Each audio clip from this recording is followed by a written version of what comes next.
C'est ça la Pâque. On se lève. Personne ne cherche ses intérêts personnels, ce n'est plus possible.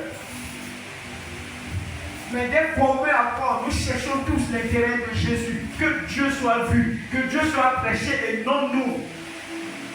C'est pour ça qu'à l'église primitive, quand la Bible fait le récit, on dit qu'il mettait tout en commun. Parce que tout c'était pour la cause de l'évangile des hommes. Donc peu importe où il était, ils mettaient ça ensemble pour que l'évangile progresse, pour que l'évangile soit annoncé. Aille de l'avant. Parce que quand il y a la Pâque, quand Jésus t'a touché, tes intérêts personnels de Dieu. C'est l'intérêt de Dieu. C'est l'intérêt de Dieu.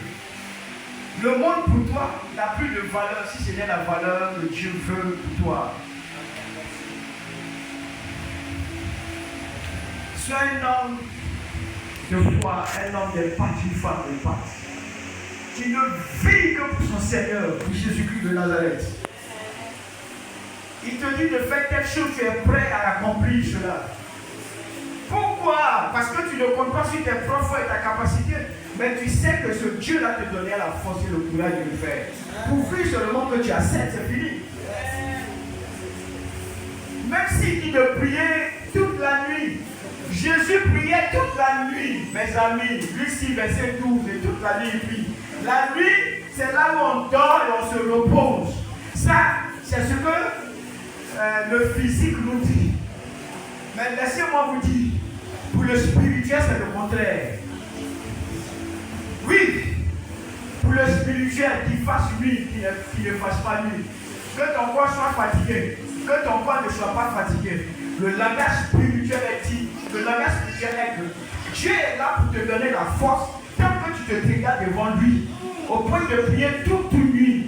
Alors que la journée, tu allais au travail, par ici, par là, tu n'as pas dormi. Mais tout te vient alors la force de tenir la nuit et prier comme Jésus l'a fait. C'est la force de l'onction. L'onction te donne la capacité. L'onction te donne de la force, te donne de l'énergie. Au point que les choses tu ne pouvais pas faire de façon naturelle, tu le fais parce que Dieu a mis en toi quelque chose de surnaturel. Et quand on parle de l'onction, la chair ne prend plus le commande, le physique ne prend plus le commande dans ta vie. Qu'est-ce qui prend le contrôle de ta vie? C'est l'onction que Dieu a mis en toi. C'est le spirituel que Dieu a mis en toi. Le physique se tait, la chair se tait, mais l'esprit est bien éveillé pour la chose de Dieu. Raison pour laquelle le message qu'il leur donne à Gethsémani pendant qu'il priait, il dit quoi? Veillez et priez. Oh yes. La chair, elle est faible. Elle est faible. Si ta vie sur terre, tu ne comptes que sur la chair, c'est la faiblesse. C'est la faiblesse. Tu n'avanceras pas, tu n'iras pas loin. Parce que le corps ne peut tenir même quelques heures.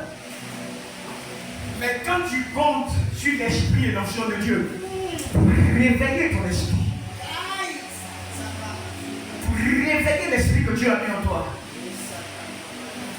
le spirituel porte de l'ascendance. Et le spirituel domine ta vie. C'est là que tu peux tenir tes heures et tes heures d'affilée, dans la prière, dans le jeûne, dans la méditation de la parole de Dieu. Il dit à Jésus, il dit cela, nuit et jour. Il n'a pas dit seulement la nuit, il n'a pas dit seulement le jour, il n'a pas seulement dit telle heure. Il dit jour et nuit, ça veut dire tout le temps. Ça, c'est la vie spirituelle qui est en nous. La Pâque nous communique ou alors révèle le sens de notre vie spirituelle. Et on ne crée ni la mort, on ne crée pas la mort, on ne crée pas l'angoisse, on ne crée pas la persécution. Ce que je vais manger demain, ce que je ne vais pas manger. Au point de nous retenir, de nous mettre indifférents face à l'œuvre de Dieu. Et de ne pas compter sur Dieu. Non.